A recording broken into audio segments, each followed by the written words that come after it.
They were at the Region 6 Education Directorate some 2 months ago. Members of the Coordinating Committee of the Ministry of Basic and Secondary Education have once again converged for another session, this time around in Region 1.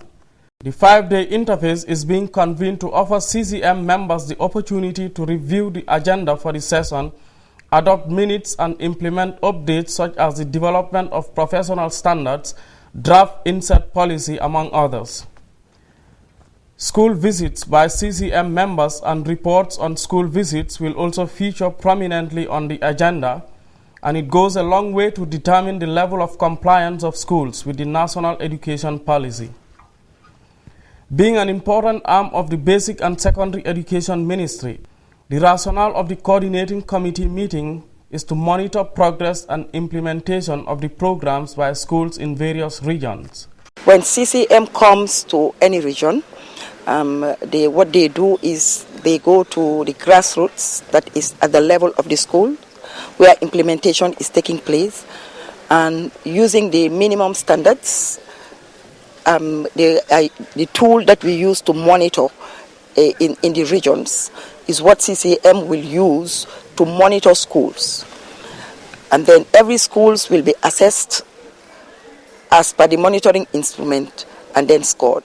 Madam Buran John Cisse expressed delight at playing host to a committee many described as the eye of the ministry by virtue of its importance in the monitoring of progress and shortcomings for quality assurance. Because the whole body comprises of all stakeholders in education. Then you have an other view, outside your own view, having an input into monitoring and then giving you recommendations as to areas that you need to improve on, and also highlighting areas that your strengths are. As examinations inch ever nearer, the Regional Director of Region 1 also sounded optimistic about the state of preparedness. Despite the good work done so far, the regional education authorities are also poised to tighten the noose on any form of examination malpractice. Schools have been sensitized. Every malpractice case that we have is shared with all head teachers. Currently, as I am talking to you, we have an investigation that is being mounted in one of the senior secondary schools. Pate Ba described his council's working relationship with the Basic and Secondary Education Ministry as increasingly becoming cordial. He also maintained that despite the challenges confronting his council, they are still poised to conduct exams of all categories. As you know, we have series of exams for the year.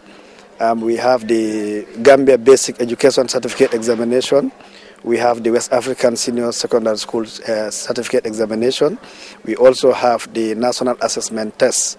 And this year we have an addition of one more test under this National Assessment Test, which is the Grade 8 National Assessment Test. We are really getting prepared for all these examinations. As members of the Coordinating Committee of the Ministry of Basic and Secondary Education once again deliberate on issues of concern to the sector, the outcome of their periodic meetings like this one will also continue to have a bearing on the monitoring and successful implementation of the National Education Policy. Samuel Ba, GRTS.